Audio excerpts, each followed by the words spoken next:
അനുഗ്രഹിക്കപ്പെട്ടവരെ, പ്രത്യേകിച്ച് ആരാധനാ വർഷത്തിൻ്റെ അവസാന ഘട്ടത്തിലേക്ക് പ്രവേശിക്കുമ്പോൾ സന്മാർഗ പ്രമാണങ്ങളെക്കുറിച്ചും ദൈവരാജ്യത്തിൻ്റെ നിയമങ്ങളെക്കുറിച്ചും നീതിയെക്കുറിച്ചുമൊക്കെ വിശകലനം ചെയ്യുന്ന വേദഭാഗങ്ങളാണ് ഈ ആഴ്ചകളിലൊക്കെയും നമ്മൾ വായിച്ചു കേൾക്കുന്നത്. പ്രത്യേകിച്ച് നിങ്ങൾക്ക് അവിടെ പോയിരിക്കാം. പ്രത്യേകിച്ച് ദൈവസന്നിധിയിൽ നമ്മളായിരിക്കുമ്പോൾ ദൈവരാജ്യത്തിൻ്റെ പ്രമാണങ്ങളും നീതികളുമൊക്കെ എങ്ങനെയായിരിക്കണമെന്ന് നമ്മെ ഓർമ്മപ്പെടുത്തുന്ന വേദഭാഗങ്ങൾ ഇന്ന് പരിശുദ്ധനായ മത്തായിയുടെ സുവിശേഷം 23-ാം അധ്യായത്തിലെ ഒരു ഭാഗമാണ്. പ്രത്യേകിച്ച് വൈദികരും മേൽപ്പെട്ടക്കാരുമൊക്കെ അധികം പറയാൻ ഇഷ്ടപ്പെടാത്ത ഒരു കാര്യമാണ്. കർത്താവ് പറയുന്നുണ്ട്, നിങ്ങൾക്കൊക്കെ അവിടെ പോയിരിക്കാം, അവിടെ പോയിരിക്കാം.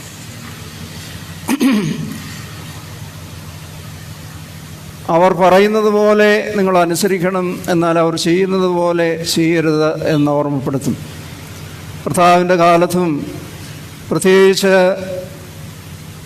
ഒരുപാട് നിയമങ്ങളും അനുഷ്ഠാനങ്ങളുമൊക്കെ പഠിപ്പിക്കുമ്പോൾ അതിൻ്റെ അന്തസത്ത മനസ്സിലാക്കാതെ അതിൽ നിന്ന് വ്യതിരക്തപ്പെട്ട് അതൊരിക്കലും അനുഷ്ഠിക്കാതെ ജനങ്ങളെ കൊണ്ട് ഭാരമേറിയ ചുമടുകൾ ചുമപ്പിക്കുന്ന ഒരു കാലഘട്ടത്തിലാണ് കർത്താവ് ഈ സുവിശേഷം അറിയിക്കുന്നത്. 10 കൽപ്പനകൾ നൽകിയത് അവർ വർദ്ധിപ്പിച്ച് 600-ലധികം കൽപ്പനകളായി സാധാരണ ജനങ്ങൾക്ക് ഭാരം വർദ്ധിപ്പിക്കുന്ന ഒരു കാലഘട്ടത്തിലാണ് കർത്താവ് 10 കൽപ്പനകളെ 2 കൽപ്പനകളായി ചുരുക്കി പൂർണ്ണ ആത്മാവോട് ദൈവത്തെ സേവിക്കുകയും പൂർണ്ണശക്തിയോടെ മനുഷ്യനെ സഹോദരങ്ങളെ പോലെ കരുതുകയും ചെയ്യണം എന്ന് ഓർമ്മപ്പെടുത്തിയത്. ആ വിധത്തിൽ ജീവിതവും പ്രസംഗവും ഒരേപോലെ ആയിരിക്കണമെന്ന് ഓർമ്മപ്പെടുത്തുന്ന ഭാഗം ഈ പ്രസംഗിക്കുന്ന എന്നെയും കേൾക്കുന്ന നിങ്ങളെയും ഒക്കെയും സ്പർശിക്കത്തക്കവണ്ണം നമ്മുടെ ഇന്നത്തെ നേതൃത്വം ആ വിധത്തിൽ ആത്മീയമായി ഉയരുവാൻ നിങ്ങളെല്ലാവരും പ്രത്യേകമായിട്ട് പ്രാർത്ഥിക്കണം. പ്രത്യേകിച്ച് ഈ ദേവാലയത്തെ സംബന്ധിച്ചിടത്തോളം അസുലഭവും അനന്യവുമായ ഒരു വലിയ പദവിയുള്ള ഒരു ദേവാലയമാണ്. മലങ്കര സഭയിൽ കോട്ടയത്തിന് ഇപ്പുറത്ത് തെക്ക് നിന്ന് മലങ്കര സഭയുടെ ഉന്നതങ്ങളിലേക്ക് ഉയർത്തപ്പെടുവാൻ ഭാഗ്യം ലഭിച്ച ഒരു പുണ്യപിതാവിൻ്റെ സജീവമായ സാന്നിധ്യം കൊണ്ട് അനുഗ്രഹിക്കപ്പെട്ട ഒരു ദേവാലയമാണ്. അതുവരെ മലങ്കര സഭയുടെ നേതൃത്വത്തിൽ കോട്ടയവും കോട്ടയത്തിനും അടക്കമുള്ള നേതാക്കന്മാരൊക്കെ ഉയർന്നു വന്നിട്ടുണ്ട് എങ്കിൽ ഈ തെക്കൻ പ്രദേശത്ത് നിന്ന് സഭയുടെ ഉന്നത ശ്രേണിയിലേക്ക് തെരഞ്ഞെടുപ്പിലൂടെയല്ല നറുക്കെടുപ്പിലൂടെ ദൈവത്തിൻ്റെ അനുഗ്രഹത്താൽ വന്നു എന്നുള്ളത് ചേപ്പാട്ട് മാർ ദീവന്നാസ്യോസ് മെത്രാപ്പോലിത്തായുടെ പ്രസക്തിയും സ്ഥാനവും വളരെ ശ്രേഷ്ഠമായ ഒന്നാണ്. ആ കാലത്ത് ആ സ്ഥാനത്തേക്ക് വരുവാൻ പ്രത്യേകിച്ച് പുന്നത്ര മാർ ദീവന്നാസ്യോസ് വളരെ പെട്ടെന്ന് കാലം ചെയ്തപ്പോൾ ആ സ്ഥാനത്തിന് അനുയോജ്യരെന്ന് കരുതുകയും കുടുംബമഹിമ കൊണ്ടും ബുദ്ധിവൈഭവം കൊണ്ടും ശ്രേഷ്ഠരായ അനേകം ആളുകൾ ആഗ്രഹിക്കുമ്പോഴാണ് ഈ പുണ്യപിതാവിനെ ദൈവത്തിൻ്റെ അനുഗ്രഹത്താൽ തിരഞ്ഞെടുക്കപ്പെട്ടു എന്നുള്ളത്. അതുകൊണ്ട് തന്നെ വളരെ ശക്തമായ എതിർപ്പുകളെ നേരിടുവാൻ അദ്ദേഹത്തിൻ്റെ ജീവിതകാലത്ത് അവസരമുണ്ടായി. ഉന്നത കുലജാതന്മാരും ബുദ്ധിവൈഭവത്തിൽ ശ്രേഷ്ഠരുമായ മൽപ്പാന്മാരുമൊക്കെ അദ്ദേഹത്തെ ശക്തമായി എതിർത്തു എന്നുള്ളത് നമുക്കറിയാം. മലങ്കര സഭയുടെ സ്വാതന്ത്ര്യം നിലനിർത്തുന്നതിനും അതിൻ്റെ സത്യവിശ്വാസം നിലനിർത്തുന്നതിനും അഹോരാത്രം അധ്വാനിച്ചിട്ടുള്ള പിതാക്കന്മാരെ ഓർക്കേണ്ടത് നമ്മുടെ ഓരോരുത്തരുടെയും ചുമതലയാണ്. അതുപോലെ തന്നെ ഈ പുണ്യപിതാവിനെക്കുറിച്ച് ഓർക്കുമ്പോൾ സഭയുടെ ഉന്നത ശ്രേണിയിൽ നിന്ന് സ്വമനസാലയെ സ്ഥാനത്യാഗം ചെയ്യുവാനുള്ളൊരു വലിയ മനസ്സ് സഭാചരിത്രകാരന്മാരൊക്കെ പലപ്പോഴും അദ്ദേഹത്തെ തെറ്റിദ്ധരിക്കുന്നുവെങ്കിൽ ദൈവത്തിൻ്റെ പ്രമാണമനുസരിച്ച് വളരെ മനസ്സോടെ ഉദാര മനസ്സോടുകൂടി സഭയുടെ ഉത്തരവാദിത്വത്തിൽ കടിച്ചു തൂങ്ങിയിരിക്കാതെ ആദ്യമായി സ്ഥാനത്യാഗം ചെയ്യുന്ന ഒരു പുണ്യപിതാവും കൂടിയാണ് ഈ ചേപ്പാട്ട് മാർ ദീവന്നാസ്യോസ്.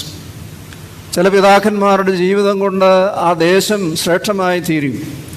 പരുമല തിരുമേനി ജന്മം കൊണ്ട് മുളന്തുരുത്തിയിലാണെങ്കിലും അദ്ദേഹത്തിൻ്റെ കർമ്മഭൂമിയായി തിരഞ്ഞെടുത്ത പരുമല ഇന്ന് ശ്രേഷ്ഠമാകുന്നത് ആ പിതാവിൻ്റെ സ്മരണ കൊണ്ടാണ്. അതുപോലെ തന്നെയാണ് ചേപ്പാട്ടുമാർ ദീവന്നാസ്യോസ് തിരുമേനി. പള്ളിപ്പാട് സ്വദേശിയായിരുന്നുവെങ്കിലും അന്ന് സഭയുടെ കേന്ദ്രമായി കുറച്ചുകൂടെ വടക്കോട്ട് എവിടെയെങ്കിലുമൊക്കെ നിരണവുമൊക്കെ ഉണ്ടായിട്ടും ഈ പുണ്യദേവാലയത്തിൽ തൻ്റെ കർമ്മഭൂമിയായി തിരഞ്ഞെടുക്കുവാൻ ഇടയായത് ഈ പ്രദേശത്തെ അനുഗ്രഹമാകുവാനും അതിൻ്റെ സ്മരണയും അതിൻ്റെ ശ്രേയസ്സും അതിൻ്റെ ഉന്നതിയും ഉച്ചസ്ഥരം ഘോഷിപ്പാൻ തക്കവണ്ണം അദ്ദേഹത്തിൻ്റെ ജീവിതം കൊണ്ട് സാധിച്ചു എന്നുള്ളതും വളരെ ശ്രേഷ്ഠമായൊരു കാര്യമാണ്. അങ്ങനെ പലതുകൊണ്ടും അനന്യമായ സ്ഥാനം വഹിക്കുന്ന ഒരു പുണ്യപിതാവിൻ്റെ സജീവ സാന്നിധ്യത്തിൻ്റെ സ്മരണ ഈ കഴിഞ്ഞ ആഴ്ച നമ്മൾ നിർവഹിച്ചു. അന്ന് ഇവിടെ വരുവാൻ സാധിച്ചില്ല എന്നതുകൊണ്ട് ഇന്ന് വിശുദ്ധ കുർബാനയിൽ ആ പുണ്യപിതാവിൻ്റെ മധ്യസ്ഥതയിൽ അഭയം പ്രാപിക്കുവാൻ ഈ അവസരം ഞാൻ പ്രത്യേകമായിട്ട് എടുക്കുകയാണ്.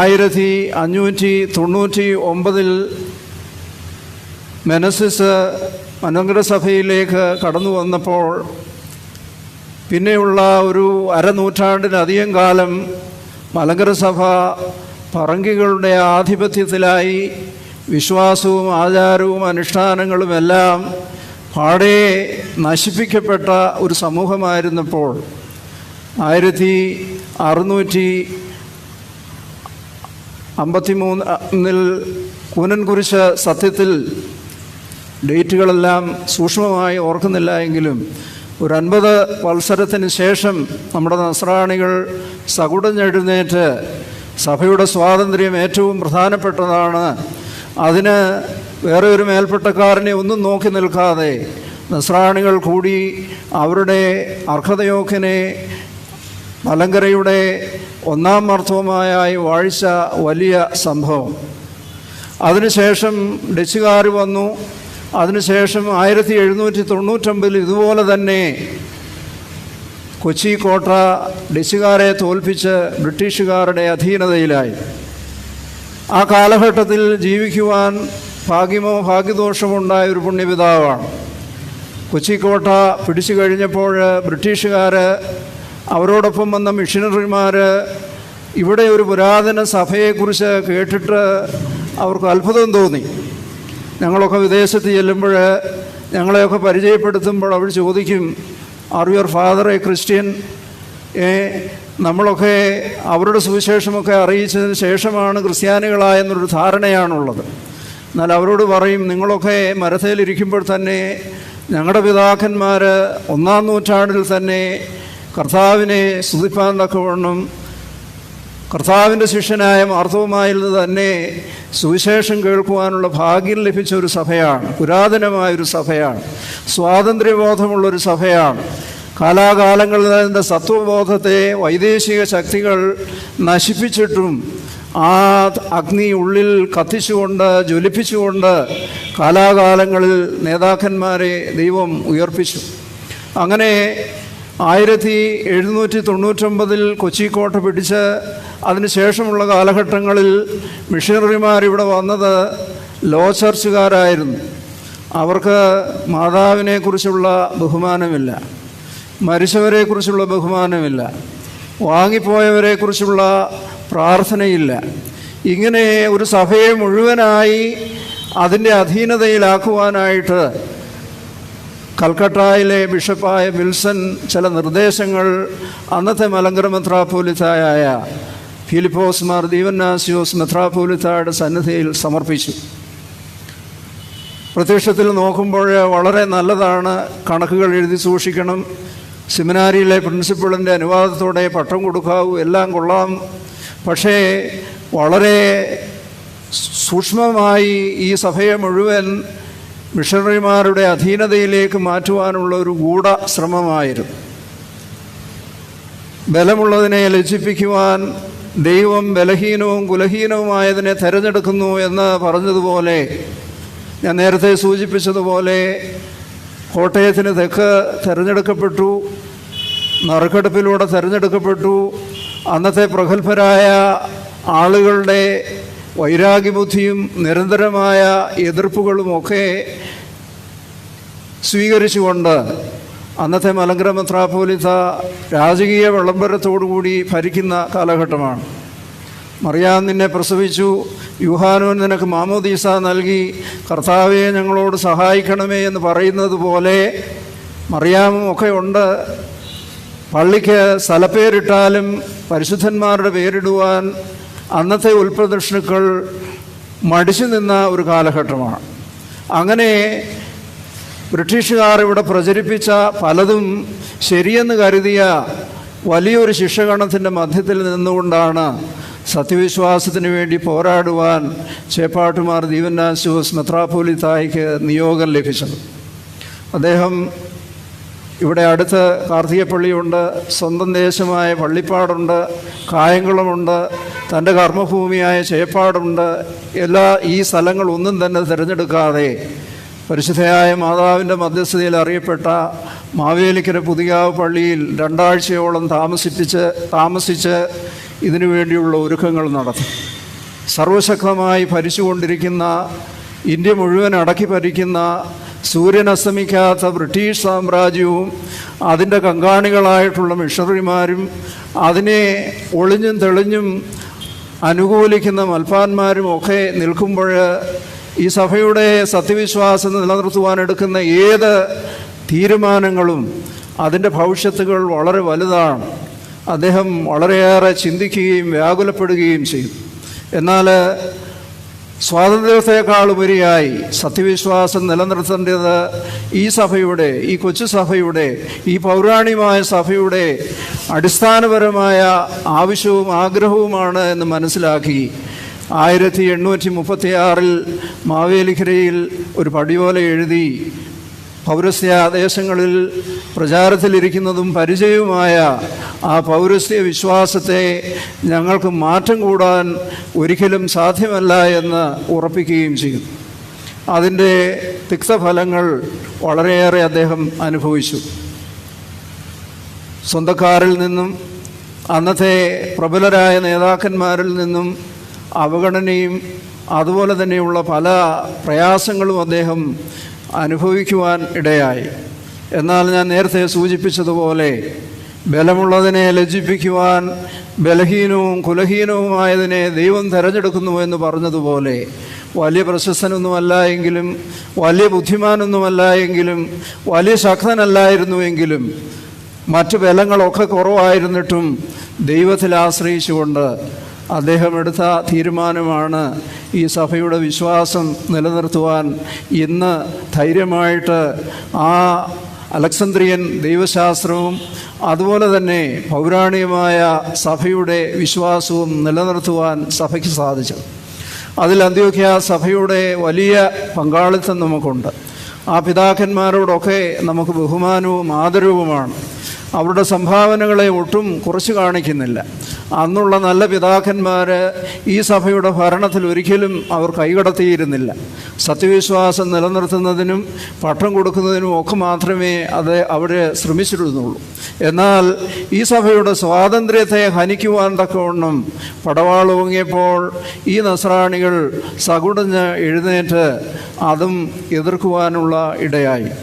അങ്ങനെ സഭയുടെ സത്യവിശ്വാസവും സ്വാതന്ത്ര്യവും സത്വബോധം നിലനിർത്തുവാൻ വളരെ നിർണായകമായ ഒരു കാലഘട്ടത്തിൽ സഭയ്ക്ക് ധീരമായ നേതൃത്വം നൽകിയ ഒരു പുണ്യപിതാവാണ്.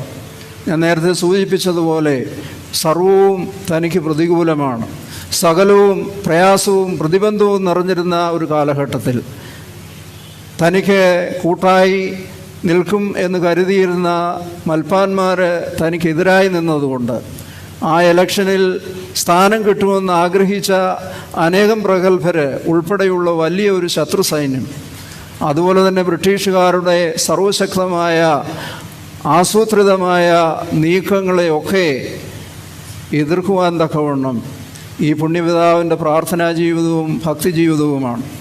അന്നും പരാതികൾ അയക്കുന്നതിനും ശല്യപ്പെടുത്തുന്നതിനും ഇന്നുള്ളതുപോലെ തന്നെ അന്നും ആൾക്കാരുണ്ട്.